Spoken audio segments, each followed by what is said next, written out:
زوبی صاحب کیا فتویٰ لگائیں گے کشف المحجوب کے اندر؟ حضرت شیخ علی اجویری رحمۃ اللہ علیہ نے صفحہ نمبر 151 کے اوپر لکھی ہے کہ صوفی کی ابتدا ہذیان کی سی ہوتی ہے، اور اس میں مثال حضرت موسیٰ علیہ السلام کی سی دی، اور موسیٰ علیہ السلام کو ہذیان سے تشبیہ دی ہے۔ کیا فتویٰ لگائیں گے کہ جو نبی کو ہذیان کے ساتھ تشبیہ دے؟ شاہ عبدالعزیز محدث دہلوی رحمۃ اللہ علیہ وہ فرماتے ہیں، لکھتے ہیں کہ تشبیہ اور استعارہ سے مشبہ اور مشبہ به سے برابری سمجھنا پرلے درجے کی حماقت ہے۔ اسی طرح حافظ ابن قیم لکھتے ہیں کہ کسی چیز کو تشبیہ دینے سے اس سے مساوات لازم نہیں آتی۔ حوالہ المنار المنیف صفحہ نمبر 60 جو کہ بیروت کا تباہ کردہ ہے۔ اسی طرح سے مولانا عبدالرحیم لکھنوی رحمۃ اللہ علیہ نے مجموعہ فتاوی عبدالحی لکھنوی میں لکھا ہے کہ کبھی تشبیہ ناقص کے ساتھ مجرد تفہیم کے واسطے سے ہوتی ہے۔ زوبی صاحب ذرا فتویٰ جرت کریں اور فتویٰ لگائیں۔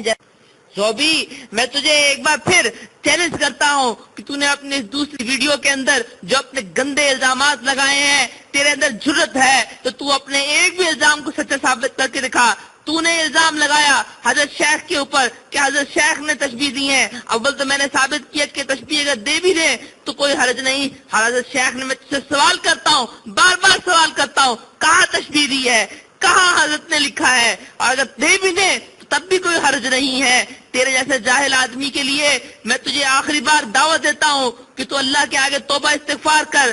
تو نے حضرت مولانا فضل الرحمان صاحب کا حوالہ دیا جیو کی ویڈیو کے اندر، حالانکہ مولانا فضل الرحمان صاحب وہ بزرگ ہیں جو حضرت شیخ کی خانقاہ میں حاضر ہونا اپنے لیے باعث سعادت سمجھتے ہیں۔ مولانا احمد دھیانوی وہ بزرگ ہیں جو حضرت کی قدم بوسی، حضرت سے دعا کروانا اپنے لیے باعث فخر سمجھتے ہیں۔ مولانا عادل طارق صاحب رحمۃ اللہ علیہ حضرت سے دعا کرانا اپنے لیے باعث سعادت سمجھتے تھے۔ ان کا بیٹا حضرت کے قدموں میں آج بیٹھا ہوتا ہے کہ حضرت میرے لیے دعا فرمائے، میری طرف توجہ فرمائے۔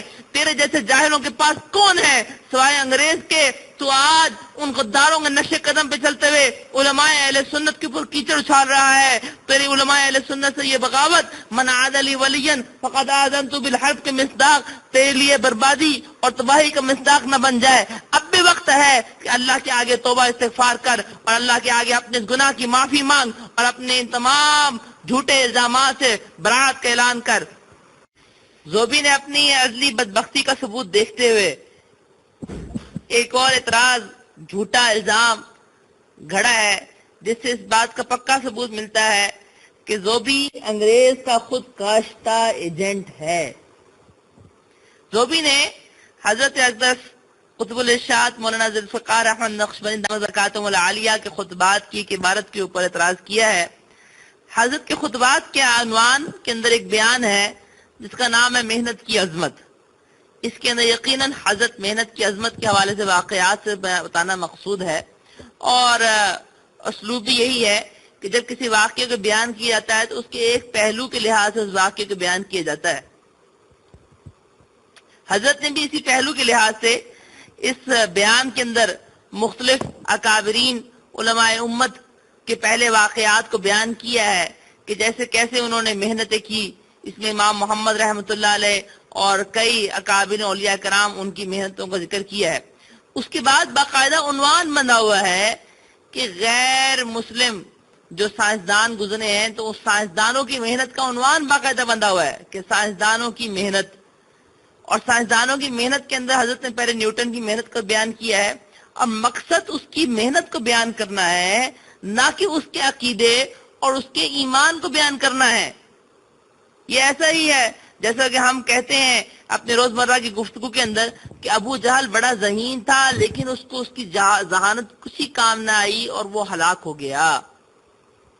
تو بالکل یہ ایسے ہی کہنا تھا کہ حالانکہ حضرت نے جب مثال دی ہے اس کے اندر، تو مثال کے اندر وہاں پہ جملہ صاف لکھا ہوا ہے کہ ڈاکٹر عبدالسلام جو کہ غیر مسلم ہے، یہ صاف آگے لکھا ہوا ہے۔ میرا سوال ہے زوبی سے کہ زوبی تو نے یہ جملہ کیوں چھپایا؟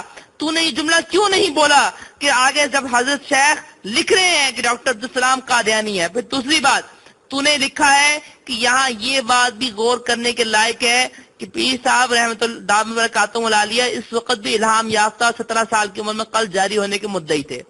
تمہیں حضرت کے قلب جاری ہونے کے اوپر جو اعتراضات ہیں تمہارا جیسا شقی شخص ہی اعتراض کر سکتا ہے. اس کا جواب میں صرف اتنا ہی کہوں گا کہ جس کا اپنا قلب سیاہ ہو تو یقیناً اس کو دوسرے قلب جاری ہونے پہ اعتراض ہی ہوگا.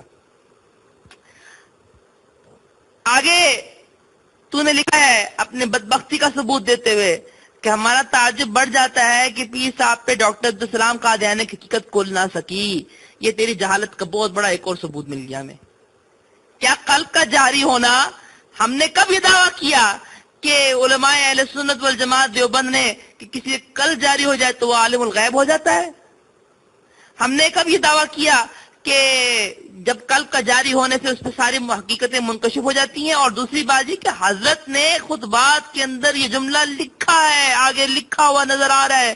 تجھے کیوں نہیں نظر آیا یہ جملہ آگے کہ حضرت نے لکھا ہوا ہے کہ وہ غیر مسلم ہے؟ اور آگے تو نے الزام لگایا کہ انہوں نے اس کافر کو اپنے کالج کے، یہ حضرت کے کالج نہیں تھا. تیرے جیسے جاہل آدمی ذرا دوبارہ عبارت کو پڑھ کہ یہ کالج حضرت نے جس کالج سے پڑھا تھا اس کالج کے پرنسپل نے بلایا تھا، نہ کہ حضرت نے بلایا تھا. اور حضرت بھی اس کالج سے پڑھے ہوئے تھے. تو نے اپنی عزیز بدبختی کا ثبوت دیتے ہوئے آگے حضرت کے اوپر ایک اور تہمت گڑھی ہے اور لکھا ہوا ہے کہ جی ہمیں یہ بات سمجھ میں نہیں آئی کہ پیر صاحب کے مریدوں کا یہ کہنا کہ حضرت ہی اس کالج کے طالب علم تھے، اسے کہ دونوں حضرات اسی کالج کے طالب علم تھے اس لیے ایک دوسرے سے آشنا تھے. یہ تیرا بہت بڑا بہتان، جھوٹ اور کذاب تو ہے. تیرا جیسا کذابوں کا علاج سوا یہی ہے کہ ہم یہ کہیں کہ جھوٹوں پہ اللہ کی لعنت ہو کہ تیرے جیسا جھوٹ نے یہ کہا کہ دونوں حضرات اسی کالج کے طالب علم تھے. یعنی کیا مطلب تو نے آگے سے کہنا یہ چاہ رہا ہے کہ دونوں ایک دوسرے سے اچھی طرح آشنا تھے؟ تیرے جھوٹ کے اوپر لعنت ہو. حضرت نے صرف یہ بات لکھی ہوئی ہے کہ میں بھی اس کالج سے پڑھا تھا اور وہ بھی اس کالج سے پڑھا تھا. وہ اور سال میں فارغ ہوا ہے، میں اور سال میں فارغ ہوا ہوں. پرنسپل نے بلایا، پرنسپل نے اپنے کالج کے اعزاز کے اندر کے حضرت کے اعزاز کے اندر تقریب کی اور اس نے پرنسپل نے مہمان خصوصی کے طور پہ عبدالسلام قادیانی کو بلایا. اب آگے تو نے سوال کیا ہے کہ ہم ایک سائل کے طور پر یہ بات ان کے مریدوں سے پوچھنا چاہتے ہیں کہ پیر صاحب میں ڈاکٹر عبدالسلام قادیانی نے نقطہ اشتراک کیا تھا جس کی وجہ سے یکنوالا ہم پہلا کالج میں بیٹھے تھے. تیرے جیسے جاہلوں کو کیا عبارت سمجھ میں آئے؟ تیرے جیسے جاہلوں کا تو وہ حال ہے کہ جو ہلکی کو ہلکے پڑھیں اور جو الیکٹرک کو علی یکڑک پڑھیں. تیرے جیسے جاہلوں کا تو یہ حال ہے. لکھا ہوا تھا عبارت کے اندر کہ حضرت شیخ ذوالفقار احمد نقشبندی برکاتہ العالیہ اس کالج سے پڑھے ہوئے تھے اور اسی طرح سے عبدالسلام قادیانی بھی کئی سال پہلے اس کالج سے پڑھ کے جا چکا ہوا تھا. کالج کے پرنسپل نے بلایا. اس میں حضرت کا کیا قصور؟ حضرت کا اس میں کیا کردار؟ اور حضرت نے صرف اور صرف ایک بات لکھی کہ حضرت نے اس کی محنت کو پیش کیا ہے، بالکل اسی طرح جس طرح نیوٹن کی محنت کو پیش کیا، یا جس طرح سے ہم ابو جہل کی ذہانت کو پیش کر کے ہم کہتے ہیں کہ وہ ہلاک ہوا. تو مقصد یہی تھا کہ دیکھ اس کی ذہانت اس کی کسی کام نہ آئی، اس کی محنت، وہ محنتی بھی تھا لیکن وہ محنت کسی کام نہ آئی. اور تو یہ دیکھ کہ حضرت کا مقصود کیا ہے. قرآن اگر کوئی واقعہ پچھلی قوموں کا بیان کرتا ہے، قوم نوح کا، قوم لوط کا، تو اس کا کیا مطلب ہوتا ہے کہ قوم نوح کا واقعہ بیان کرنے کا مطلب یہ ہے کہ کیا قوم لوط کا واقعہ بیان کرنے کا مطلب یہ ہے کہ قوم عاد کا واقعہ بیان کرنے کا مطلب یہ ہے کہ کیا قوم صالح کا واقعہ بیان کرنے کا مطلب یہ ہے کہ کیا وہ قوم عقائد کے لحاظ سے بھی ٹھیک تھی؟ اگر یہ بات تھی تو تیرا تو اعتراض قرآن پہ جاتا ہے. جب بھی کسی قوم کے واقعے کو بیان کیا جاتا ہے تو اس سے مقصود کچھ عبرت ہوتی ہے، اس سے مقصود خاص بات بتلانا ہوتی ہے. قرآن نے تعریف کی ہے قوم سمود کی کہ وہ ان جیسا پہاڑوں کو تراشنے والا کوئی نہیں تھا، حالانکہ وہ لوگ کافر تھے، وہ لوگ اللہ کے انکار کرنے والے تھے. قرآن نے ان کی تعریف کی ہے، ان کے اس وصف کی. کیا تیرا فتویٰ لگے گا؟ تیرا یہ اصول ہے نا کہ کسی کافر، جو شخص کافر ہے تو اس کی کسی وصف کی تعریف کر دینا تیرے نزدیک قدر مشترک ہو جاتی ہے. تیرے جیسے جاہلوں کا یہ نقطہ نظر ہے. جو میرا تجھ سے سوال ہے، قوم صالح کے بارے میں اللہ جل شان نے تعریفیں کی ہیں کہ وہ بڑے اچھے پہاڑوں کو تراشنے والے تھے. قوم عاد کے بارے میں اللہ نے ان کو کہا کہ اتنا اونچا قد تھا، ان کے اوصاف بیان کیا ہے، لیکن آگے ان کی تباہی کو بھی بیان کیا ہے. تو میرا تجھ سے سوال ہے کہ کیا کسی کے ایک وصف کی تعریف کر دینے سے کیا یہ لازم آتا ہے جبکہ وہ کافر ہو کہ اس کے عقیدے کی تعریف بھی کی جا رہی ہے؟ یہ تیرے جیسا جاہل ہی سمجھ سکتا ہے. زوبی صاحب نے اپنی جہالتوں کے ثبوت اتنے سارے جمع کرنے کے باوجود آخر میں کچھ سوالات پیش کر کے اپنی جہالت کے اوپر مہر ثبت لگا دی ہے کہ اس جیسا جاہل شاید دنیا میں کوئی ہو. سوال کرتے ہیں جس شخص کا قلب حضرت ابوبکر صدیق رضی اللہ تعالیٰ نے جاری کیا ہو کہ ایسے کسی اور پیر کے ہاتھ میں بیعت ہونے کی ضرورت ہے؟ زوبی صاحب ذرا ہاتھ اٹھا کے ذرا مکتوبات مجدد الفسانی رحمۃ اللہ علیہ کا یہ حوالہ پڑھیں اور بیٹھ کے دیکھیں کہ حضرت کا بیعت ہونا کس طرح سے مکتوبات کے تعلیمات کے عین مطابق تھا. مجدد الفسانی رحمۃ اللہ علیہ کی تعلیمات کے عین مطابق تھا. حضرت مجدد الفسانی رحمۃ اللہ علیہ نے مکتوبات میں لکھا ہے کہ جو شخص اگر بیعت ہوتا ہے اور بیعت ہونے کے بعد اس کو مکشوفات اور مکشوفات کے اندر اس کو کچھ کرامات وغیرہ اسے صادر ہوتی ہیں اور اس کو کچھ کشف وغیرہ نظر آتا ہے، وہ اپنے خوابوں پہ اس کو اعتبار نہیں کرنا چاہیے. اگر لکھا ہوا ہے کہ اگر اس کو اپنے خوابوں پہ اعتبار کرے تو پھر تو پیروں کی ضرورت ہی نہ رہے، شیخ کی ضرورت ہی نہ رہے. اگر ہر شخص اپنے مکشوفات پہ اعتراض چلنا شروع ہو جائے، لگتا ہے کہ تو طاہر القادری کا پیروکار ہے. جو طاہر القادری جس طرح سے اپنے خوابوں پہ چلتا ہے، شاید زوبی تیرے نزدیک بھی خواب اسی طرح معتبر ہوتے ہیں. یہ شاید تو لاسانی کا پیروکار ہو، جس طرح لاسانی مردود اور ملعون اپنے خوابوں میں چلتا ہے، اسی طرح تو بھی لگتا ہے کہ تیرے نزدیک بھی خواب کا یہی حیثیت ہوتی ہے. ہم علماء اہل سنت والجماعت دیوبند کے نزدیک خوابوں کی وہی حیثیت ہے جس کے بارے میں مکتوبات میں امام ربانی رحمۃ اللہ نے لکھا ہے کہ بشرات اور منامات جو ہوتے ہیں وہ صرف اور صرف ایک حد تک ہوتے ہیں. ان کو صرف اور صرف بشارت کے طور پر لیا جاتا ہے، ان سے احکامات اخذ نہیں کیے جاتے، ان کو حکم کا مدار نہیں بنایا جاتا. اور آگے تم نے سوال کیا ہے کہ کیا قلب سے جاری ہو جانے کے بعد بھی کیا کسی کو بیعت ہونے کی ضرورت پڑتی ہے؟ ارے تیرے جیسے جاہلوں کیا پتا کہ قلب کا جاری ہونا نقش بندی سلوک کے اندر یہ تو پہلا سبق ہے. یہ پہلا سبق ہے، 35 اسباق میں سے سب سے پہلا سبق ہے قلب کا جاری ہو جانا. کیا جو اس کا پہلا سبق مل جائے، پہلا سبق اس کا قلب جاری ہو جائے تو اس کو باقی اس بات کی ضرورت نہیں ہے، باقی تربیت کی ضرورت نہیں ہے. یہ تیرے جیسے جاہل ہی لکھ سکتا ہے. عمدۃ السلوک اٹھا اور عمدۃ السلوک اٹھا کے پڑھ.